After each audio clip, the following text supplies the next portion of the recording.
अब हम पढ़ेंगे सल्फोनेशन इन बेंजीन में, बेंजीन के बारे में। तो सल्फोनेशन का मतलब ये है कि इसमें हम बेंजीन की रिएक्शन करवाएंगे कॉन्सेंट्रेटेड सल्फ्यूरिक एसिड के साथ एट 25 डिग्री सेल्सियस पे, और हमारा यहाँ बेंजीन सल्फोनिक एसिड की फॉर्मेशन हो जाएगी और यहाँ हमें वाटर भी ऑब्टेन्ड होगा। तो अगर हम इसके फर्स्ट स्टेप की बात करें तो इसमें हमारी फॉर्मेशन होगी इलेक्ट्रोफाइल की, दैट इज़ SO3 पॉजिटिव में।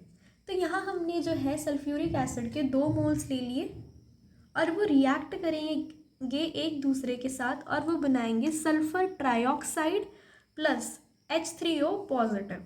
सो ये हमारा जो SO3 है ये यहाँ जो है इलेक्ट्रोफाइल है।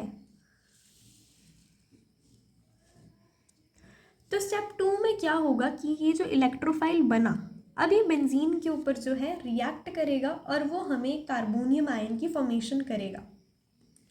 So this is the benzene और ये हमारा बना SO3 that is sulphur trioxide. तो अब ये क्या करेगा, ये दोनों जो है रिएक्ट करेंगे और हमारा यहाँ कार्बोनियम आयन की फॉर्मेशन होगी कि ये वाला ग्रुप जो है इसके साथ लग जाएगा। जब हमने इसकी रेजोनेंस करवाई तो ये हमारा एक रेजोनेंस हाइब्रिड आ गया। तो इसके थर्ड स्टेप में होगा कि हमारा जो प्रोटॉन है उसका रिमूवल होगा। सो हमारा सेकेंड स्टेप में कार्बोनियम आयन जो बना वो रिएक्ट करेगा HSO4 नेगेटिव के साथ, जिसकी वजह से हमारा ये प्रोटॉन जो है रिमूव होगा और हमें यहाँ बन जाएगा benzene SO3 negative plus sulphuric acid. अब यहाँ जो है एक और स्टेप होता है दैट इज स्टेप 4। तो इसमें हमने क्या करना है, जो प्रोटॉन जो है उसकी हमने एडिशन करवानी है SO3 नेगेटिव के साथ। तो जो हमारा थर्ड स्टेप में SO3 नेगेटिव बना, अब यहाँ जो है हमने जो फर्स्ट स्टेप में H3O पॉजिटिव बना उसके साथ रिएक्शन करवाएंगे, जिसकी वजह से क्या होगा, हमारे पास बेंजीन सल्फोनिक एसिड बनेगा और यहाँ हमारा जो वाटर है वो रिमूव आउट हो जाएगा। तो अब हम पढ़ेंगे फ्रिडल क्राफ्ट अल्काइलेशन के बारे में। तो इसमें जर्नल क्या होगा कि हमारा जो बेंजीन है वो रिएक्ट करेगा हमारे एक अल्काइल हलाइड के साथ एल्युमिनियम क्लोराइड की प्रेजेंस में, और वो हमें देगा एक अल्काइल बेंजीन। बोलने का मतलब ये है कि हमने यहाँ बेंजीन लिया, इसकी हमने RX के साथ रिएक्शन करवाई एल्युमिनियम क्लोराइड की प्रेजेंस में और इसने हमें एक अल्काइल बेंजीन दिया। तो अगर हम इसको by the help of this समझें तो ज़्यादा जल्दी समझ आएगा कि बेंजीन लिया, यहाँ हमने मिथाइल क्लोराइड लिया और इसकी हमने रिएक्शन करवाई AlCl3 के साथ। अब होगा क्या कि ये जो मिथाइल ग्रुप है ये यहाँ चला जाएगा और ये जो प्रोटॉन है ये रिमूव होके Cl के साथ बाइंड करके HCl बनाएगा और यहाँ हमें टॉल्विन की फॉर्मेशन होगी।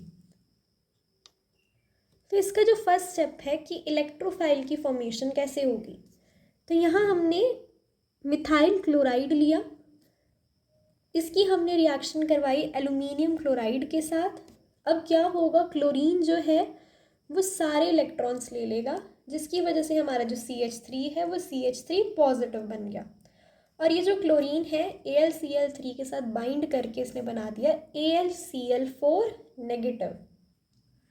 तो सेकेंड स्टेप में क्या होगा कि हमारा जो इलेक्ट्रोफाइल बना फर्स्ट स्टेप में वो बेंजीन के साथ रिएक्ट करेगा और वो हमारी कार्बोनियम आयन की फॉर्मेशन करेगा, जिसकी हमने फर्दर जो है रेजोनेंस करवाई और यहाँ हमारा एक रेजोनेंस हाइब्रिड की फॉर्मेशन हुई। तो हमारा थर्ड स्टेप में क्या होगा कि जो कार्बोनियम आयन है उसमें से जो प्रोटॉन है वो रिमूव हो जाएगा, जिसकी वजह से हमारे टॉल्विन की फॉर्मेशन हो जाएगी और साथ में HCl और AlCl3 भी हमें। तो अब हम बात करेंगे फ्रिडल क्राफ्ट अल्काइलेशन की डीमेरिट्स की या उसकी लिमिटेशन की। तो फर्स्ट लिमिटेशन ये है कि हम फ्रिडल क्राफ्ट अल्काइलेशन में हायर अल्काइल ग्रुप्स जैसे हमारे C3H7 या C4H9 को ऐड नहीं कर सकते, क्योंकि इनके जो रिस्पेक्टिव कार्बोनियम आयंस बनेंगे उनमें जो है रीअरेंजमेंट हो जाएगी। अगर हम बात करें जब बेंजीन जो है वो रिएक्ट करेगा एन प्रोपाइल क्लोराइड के साथ in the presence of catalyst, तो वो हमें आइसोप्रोपाइल बेंजीन देगा instant of n propyl benzene. इसका मतलब ये है कि जब हम बेंजीन की रिएक्शन करवाएंगे एन प्रोपाइल क्लोराइड के साथ, उसने हमें जो है एन प्रोपाइल बेंजीन पहले प्रोडक्ट देना था, बट बिकॉज ऑफ रीअरेंजमेंट वो हमें अब दे रहा है आइसोप्रोपाइल बेंजीन। तो यहाँ रिएक्शन हुई कि हमने यहाँ बेंजीन ले लिया, उसकी हमने रिएक्शन करवाई एन प्रोपाइल क्लोराइड के साथ एल्यूमिनियम क्लोराइड की प्रेजेंस में, तो उसने हमें आइसोप्रोपाइल बेंजीन दिया। तो इसमें जर्नल क्या हुआ, जब एन प्रोपाइल क्लोराइड को हम रिएक्ट करवाएंगे एल्यूमिनियम क्लोराइड के साथ, तो वो हमें आइसोप्रोपाइल कार्बोनियम आयन देगा instant of n propyl carbonium ion, क्योंकि जो हमारा यहाँ जो आइसोप्रोपाइल कार्बोनियम आयन है वो ज़्यादा स्टेबल है हमारे एन प्रोपाइल कार्बोनियम आयन से। इस रिएक्शन की सेकंड लिमिटेशन ये है कि जब ये रिएक्शन जो है इलेक्ट्रॉन विड्रॉइंग ग्रुप की प्रेजेंस में होता है, तो जो इलेक्ट्रॉन विड्रॉइंग ग्रुप्स है ये बेंजीन रिंग को डीएक्टिवेट हो जाते हैं, जिसकी वजह से आगे जो है ये रिंग इलेक्ट्रोफिलिक सब्स्टिट्यूशन रिएक्शन नहीं कर पाती। इसकी थर्ड लिमिटेशन ये है कि हमारे जो अराइल और विनाइलिक हलाइड्स होते हैं उनमें फ्रिडल क्राफ्ट रिएक्शन नहीं होती, क्योंकि वो कार्बोकेटाइन की फॉर्मेशन नहीं करते। सो दिस एंड दिस, जब इसकी रिएक्शन होगी एल्यूमिनियम क्लोराइड के साथ, तो ये हमें कोई रिएक्शन नहीं देती। तो यहाँ ही हमारी जो लिमिटेशन है वो ख़त्म होती है। तो अब हम पढ़ेंगे फ्रिडल क्राफ्ट एसाइलेशन के बारे में। सो फ्रिडल क्राफ्ट एसाइलेशन में हमने क्या करना है कि हमने बेंजीन की रिएक्शन करवानी है एक असाइल ग्रुप के साथ, दैट इज़ एसिटाइल क्लोराइड के साथ in the presence of aluminium chloride. तो हमारे पास जो है एक कीटोन की फॉर्मेशन होगी, दैट इज़ एसीटोफिनोन, साथ में HCl हमारा बनेगा। क्या हुआ, एसिटाइल क्लोराइड ग्रुप जो है इसके साथ अटैच्ड हो जाएगा, H जो है रिमूव हो जाएगा and it will give acetophenone.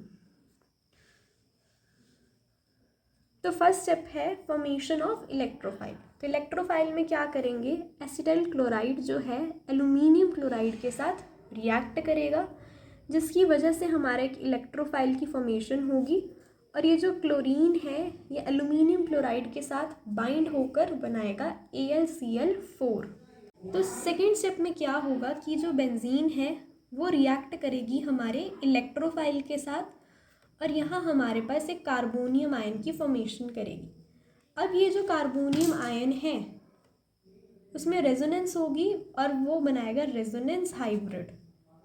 तो थर्ड स्टेप में क्या होगा कि हमारा जो प्रोटॉन है कार्बोनियम आयन से रिमूव आउट हो जाएगा और यहाँ हमें एसीटोफिनोन की फॉर्मेशन हो जाएगी। तो इसकी लिमिटेशन यही है कि ये सिर्फ कीटोन्स को ही देने के लिए यूज़ होता है, क्योंकि जो HCOCl जो है वो डिकम्पोज हो जाता है और वो CO एंड HCl दे देता है अंडर द रिएक्शन कंडीशन। तो इसकी लिमिटेशन ये है, सिर्फ ये कीटोन्स के लिए ही यूज़ होता है, उससे ज़्यादा किसी और कंपाउंड के लिए ये यूज़ नहीं होता।